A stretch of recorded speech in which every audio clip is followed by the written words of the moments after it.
I discovered my parents had been secretly swapping out my furniture for months. Then I caught them in the act, planning for my sister to move into my apartment without my consent. I'm 33, a software developer with a steady 9-to-5 job, living solo in a fantastic one-bedroom apartment I've rented for 3 years. My parents live just 20 minutes away and have an emergency key to my place, which I'm seriously rethinking now. Over the past month, I noticed odd changes in my home. It started small.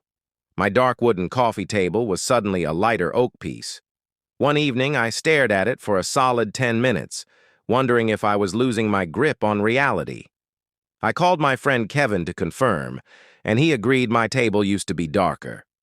When I mentioned it to my mom during our weekly call, she laughed it off, suggesting I was confusing it with furniture from my old place. Then my kitchen chairs changed. I had simple black metal chairs with gray cushions, nothing fancy, but they suited me. Last Monday, I came home to white wooden chairs with floral cushions. Floral cushions. I'm a 33-year-old guy who codes and plays guitar in my free time. When would I ever pick floral anything? Then my bathroom towels were next. My plain navy towels were replaced with pale pink ones, complete with decorative trim. I stood in my bathroom holding these towels, wondering if I was having a mental breakdown. I've never bought pink towels, yet there they were, neatly folded in my linen closet. Yesterday was the breaking point. I came home to find my entire living room transformed. My black leather sofa was gone, replaced by a beige fabric sectional with way too many throw pillows. My sleek black TV stand was now a rustic farmhouse-style unit straight out of a country living catalog. I called my parents immediately. My dad sounded confused, claiming my landlord must have done some renovations. My mom suggested I'd been sleep shopping online and forgotten about it. Sleep shopping for furniture I'd never choose? The weird thing is, the new stuff is nice. High-end, well-arranged, clearly expensive. But it's not me. It's like someone's turning my home into a space for someone with completely different tastes. I've been checking my bank statements obsessively. No furniture purchases, no weird charges, nothing. I scoured my emails, my Amazon account, everything. No trace of these items. My girlfriend Sarah thinks I'm pulling a prank, but I swear I'm clueless. She came over last night, kept asking when I'd redecorated, and I stood there like a fool trying to explain I hadn't. The craziest part? My apartment is always immaculate when I get home. It's not like someone just dumped new furniture in. It's carefully placed, almost staged. My books are still on their shelves, my personal items untouched, but everything else is slowly shifting. I'm starting to wonder if I need a doctor. Memory issues run in my family, and I'm worried I might have early onset problems. But Kevin and Sarah have noticed the changes, too. Has anyone dealt with something like this? I feel like I'm stuck in a bizarre mix of a psychological thriller and a home makeover show. I'm considering changing my locks, but what if I'm just forgetting I bought this stuff? What if something's seriously wrong with me? I'm at a loss. Any advice would be great. Update 1, the cameras confirmed it. Thank you to everyone who suggested security cameras instead of assuming I was losing it. Special shout out to the person who recommended the ones disguised as phone chargers. They were perfect. Last Friday, I set up 3 cameras, one in the living room, phone charger, one in the bedroom, digital clock, and one in the kitchen, small speaker. I felt silly doing it, half expecting to catch myself sleep decorating or something equally absurd. Wednesday afternoon changed everything. I was at work, debugging code around 2 p.m., when my phone pinged with a motion alert. I opened the app, expecting a random glitch or maybe a maintenance worker I'd forgotten about. I discovered my parents had been secretly swapping out my furniture for months. Then I caught them in the act, planning for my sister to move into my apartment without my consent. I'm 33, a software developer with a steady 9-to-5 job, living solo in a fantastic one-bedroom apartment I've rented for 3 years. My parents live just 20 minutes away and have an emergency key to my place, which I'm seriously rethinking now. Over the past month, I noticed odd changes in my home. It started small. My dark wooden coffee table was suddenly a lighter oak piece. One evening, I stared at it for a solid 10 minutes, wondering if I was losing my grip on reality. I called my friend Kevin to confirm, and he agreed my table used to be darker. When I mentioned it to my mom during our weekly call, she laughed it off, suggesting I was confusing it with furniture from my old place. Then my kitchen chairs changed. I had simple black metal chairs with gray cushions. Nothing fancy, but they suited me. Last Monday, I came home to white wooden chairs with floral cushions. Floral cushions. I'm a 33-year-old guy who codes and plays guitar in my free time. When would I ever pick floral anything? Then my bathroom towels were next. My plain navy towels were replaced with pale pink ones, complete with decorative trim. I stood in my bathroom, holding these towels, wondering if I was having a mental breakdown. I've never bought pink towels. Yet there they were, neatly folded in my linen closet.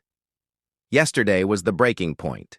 I came home to find my entire living room transformed. My black leather sofa was gone, replaced by a beige fabric sectional with way too many throw pillows. My sleek black TV stand was now a rustic farmhouse-style unit straight out of a country living catalog. I called my parents immediately. My dad sounded confused, claiming my landlord must have done some renovations. My mom suggested I'd been sleep shopping online and forgotten about it. Sleep shopping for furniture I'd never choose? The weird thing is, the new stuff is nice. High-end, well-arranged, clearly expensive. But it's not me. It's like someone's turning my home into a space for someone with completely different tastes.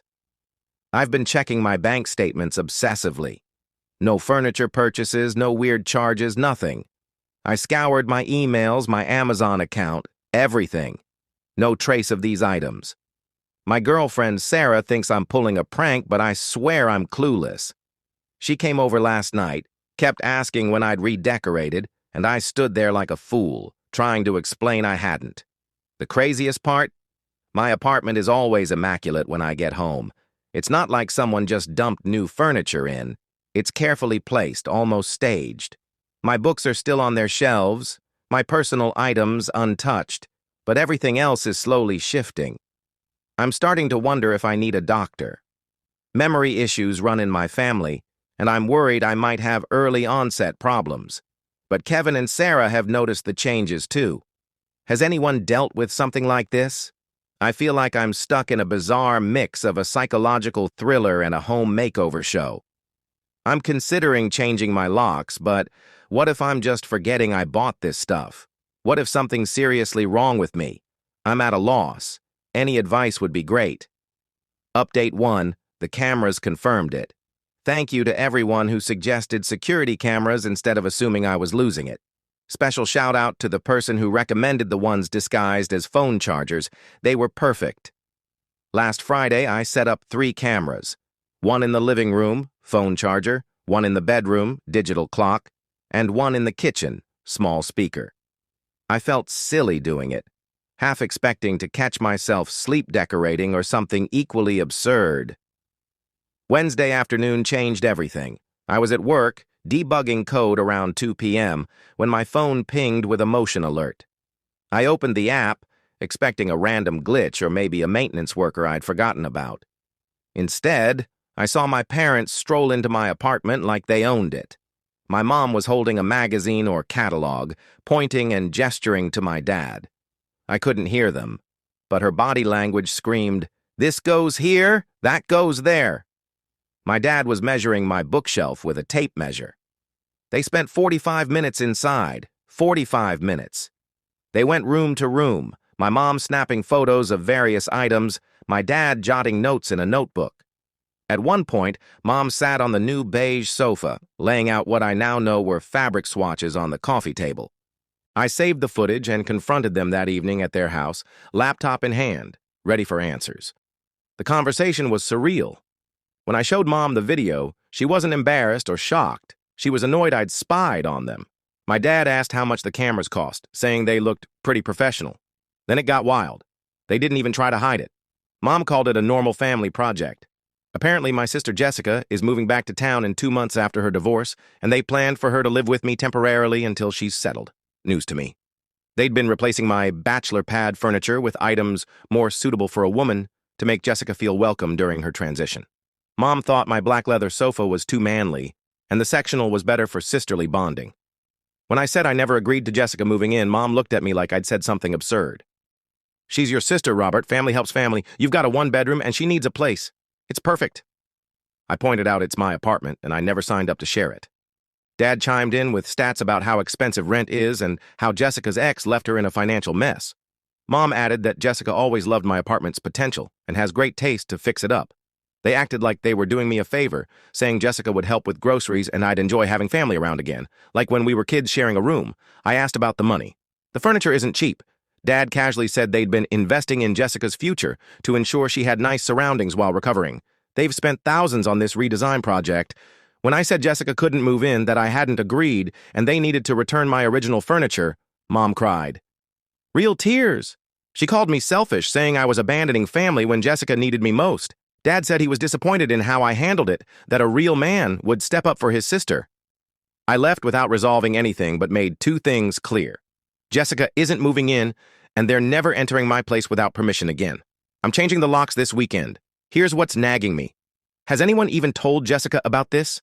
I haven't spoken to her since Christmas, when she mentioned staying with a friend post-divorce. Does she know about the furniture swap? Is she expecting to move in? I'm calling her this weekend after the locks are changed. This whole thing is absurd, but I need to know if she's in on it or as clueless as I was. More updates to come. Update 2. 3 months later. It's been 3 months since I caught my parents redecorating, and I've gotten tons of messages asking for an update, so here it is. First, the aftermath. I changed the locks that weekend and didn't give my parents a new key. Mom called it the greatest betrayal in our family's history. She called me 17 times that first day. 17. I screenshotted the call log before temporarily blocking her number. Dad showed up at my apartment the following Tuesday with a locksmith, apparently thinking he could just change the locks back. The locksmith, to his credit, asked for my lease and ID. When Dad couldn't prove he lived there, the guy left. Dad sat in his car outside my building for an hour, calling my work phone and leaving angry voicemails. The furniture situation was a nightmare. My parents claimed they'd gotten rid of my original pieces because they were replacing them with better quality. I suspected that was a lie, but proving it was tricky. I had to play hardball. I gave them 1 week to return my stuff, or I'd file a police report for theft and breaking and entering. Magically, my furniture reappeared. They delivered it while I was at work, dumping it in the hallway outside my apartment in the most passive-aggressive way possible. My neighbors weren't thrilled. Mrs. Chen from 4B texted me, asking if I was moving out because a sofa was blocking the fire exit. I called Jessica that weekend. That conversation could be its own post, but the gist is, she was as shocked as I was. She had no idea about the furniture swap or our parents' plan for her to move in with me. She was mortified when I told her what happened. She'd been staying with her college friend Amanda and recently signed a lease for her own place across town. Family dynamics have been tense since. My parents went through phases dealing with their failed plan. First, denial. They insisted Jessica would realize my apartment was the better option. Then anger. I was ungrateful, selfish, and didn't understand family. Then bargaining. Maybe Jessica could stay weekends, use my place as a backup, or store stuff there. When I held firm, they launched a guilt campaign. Every family event became a chance to remind me of everything they'd done for me growing up. Mom would say things like, "I remember when Robert cared about family, while passing the mashed potatoes." Dad started retelling stories about how close Jessica and I were as kids, emphasizing how I used to look out for her. The tipping point was my cousin Michael's wedding last month. Mom had apparently told relatives I was going through a tough time and not speaking to family. Several aunts and uncles approached me, asking if I was okay or needed help. I realized my parents were spinning the narrative to make me the problem, not their boundary violations, so I did something I never thought I'd do. I told the truth. Everyone who asked got the full story. Reactions varied, but were eye-opening. Aunt Patricia was furious, saying she'd had similar issues with my parents meddling in her kids' lives. Uncle David laughed, saying it sounded like something Mom would do. Grandma, Mom's mom, pulled me aside and said she wasn't surprised, as Mom always had control issues.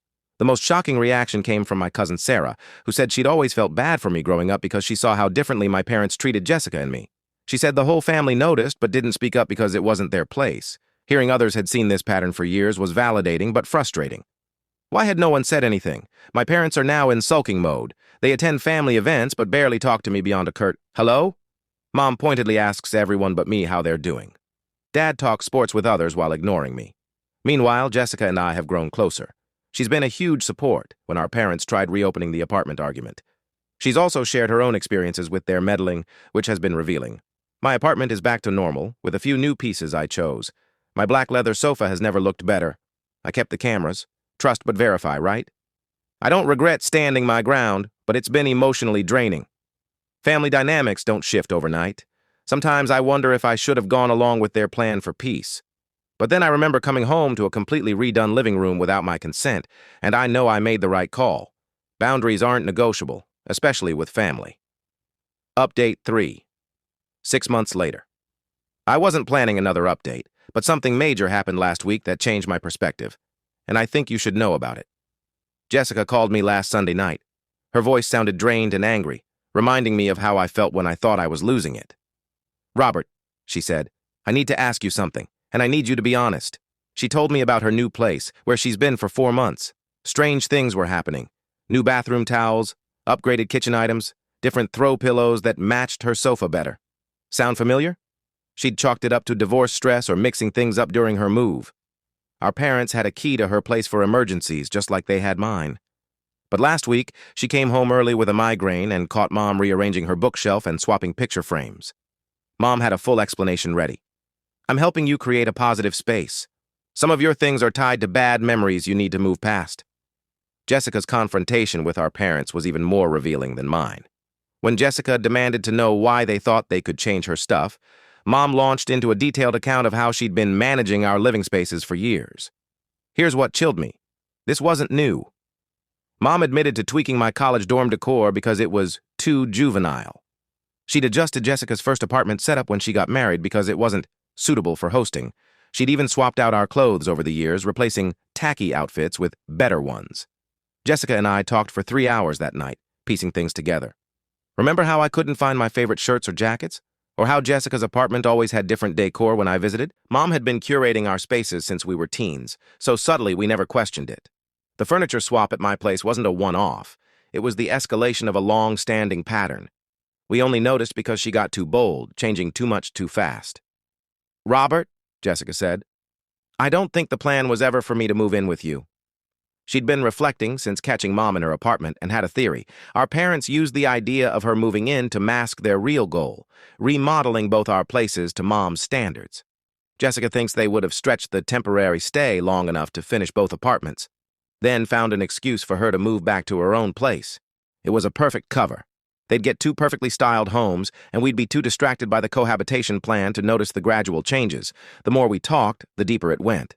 Mom had opinions on everything, our clothes, furniture, diets, even friends, and she'd been acting on them for years, so quietly we'd adapted without realizing. That night, Jessica decided to change her locks, too. She demanded our parents return everything they'd taken from her place and list every change they'd made over the years. The fallout was intense. Dad called me the next morning furious, accusing me of turning Jessica against them. Mom sent a flurry of texts, starting with hurt and confusion, then escalating to accusations that we were ganging up on them and ungrateful for their support. But we didn't back down. For the first time, Jessica and I stood united against their manipulation. We've planned a meeting with them this weekend, not to negotiate, but to set clear terms for our relationship moving forward. No more keys to our homes, no more surprise upgrades, no more life decisions made without us. Some might say we're being too harsh, that our parents love us and just want to help. But here's what I've learned. Love without respect isn't love. It's control dressed up nicely. Jessica said something that stuck with me. How many of our preferences aren't actually ours? How many choices were shaped by their tweaks over the years? Looking around my apartment now, with my original furniture back, I feel more like myself than I have in years. But I can't help wondering, what else have I adapted to without noticing? The strangest part? Jessica and I are closer than we've been since we were kids. It turns out siblings can be allies when they're not competing for parental approval or being played against each other. We're heading into this weekend's talk with firm boundaries and shared goals. Our parents can accept our independence and have a healthy relationship with us, or they can keep trying to control us and have a very limited one. For the first time, I'm not worried about their reaction.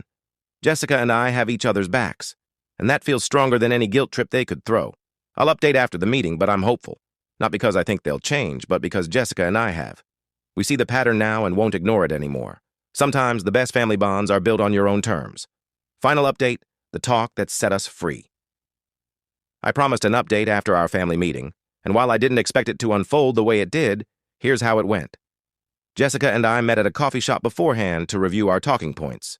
We wanted to present a united front and not let our parents derail or divide us.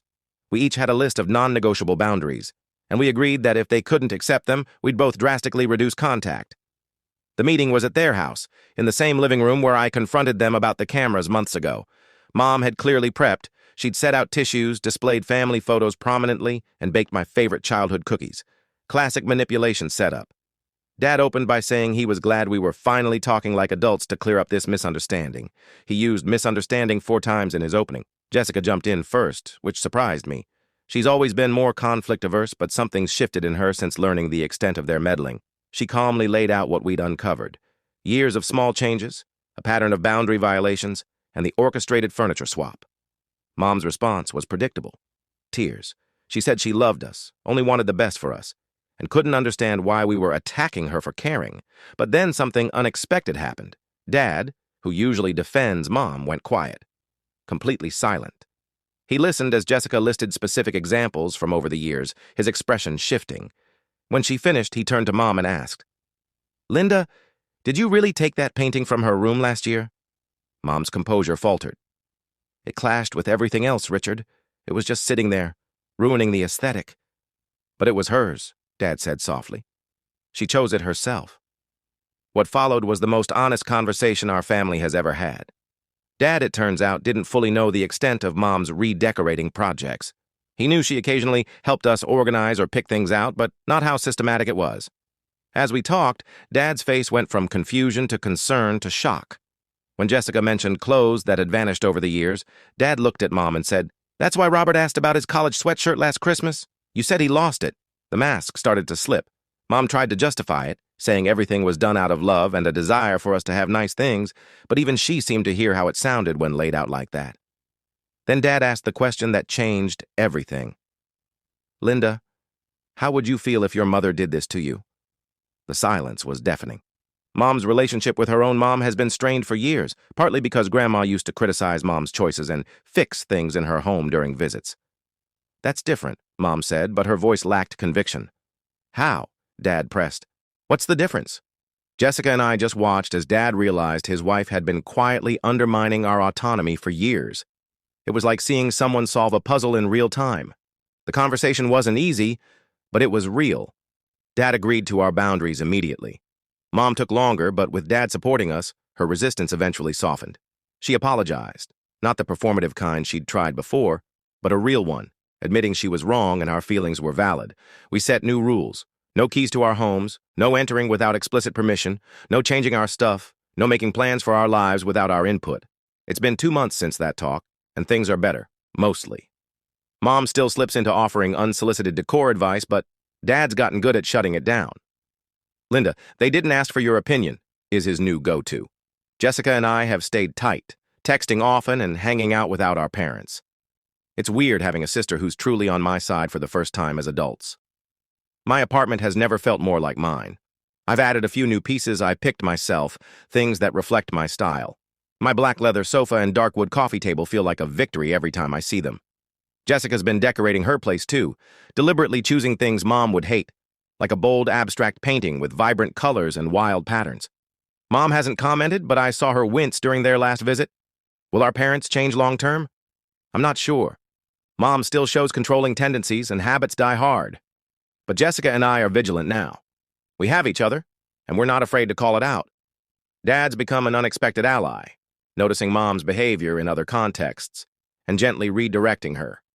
It's like he's finally seeing the pattern he missed for years. Looking back, the furniture swap was the best thing that could have happened. If Mom had stuck to her subtle approach, we might never have noticed. But she got too ambitious, moved too fast, and exposed decades of boundary violations. Our relationship with our parents isn't perfect, but it's honest. We're all adults choosing to be in each other's lives on our terms, not some unexamined family dynamic. Mom now asks permission before suggesting decor changes. Dad checks if I want his help before offering it. Small changes, but they matter. Jessica and I have joked about writing a book called How Our Mom's Decorating Obsession Taught Us to Set Boundaries. We won't, but the title makes us laugh. For anyone dealing with similar family issues, here's my advice. Sometimes you have to risk the relationship to save it. Standing up to family is scary, especially if you're conditioned to avoid conflict. But the alternative, living your life by someone else's rules, is scarier. Having allies helps too. If Jessica and I had tackled this alone, our parents might have divided us. Together, we were unstoppable. My apartment is mine now. I don't need the cameras anymore. My locks are changed and they're staying that way. Every piece of furniture reflects me, not someone else's vision of who I should be. It's a small victory, but it feels huge. I'm 33, and for the first time, I'm truly in charge of my own space. My black leather sofa is still the best spot for Netflix on a Sunday afternoon. Thanks to everyone who followed this saga and offered support. Sometimes you need strangers online to confirm your situation is as wild as you think. And no, you're not overreacting. Families are messy, but boundaries make everything clearer.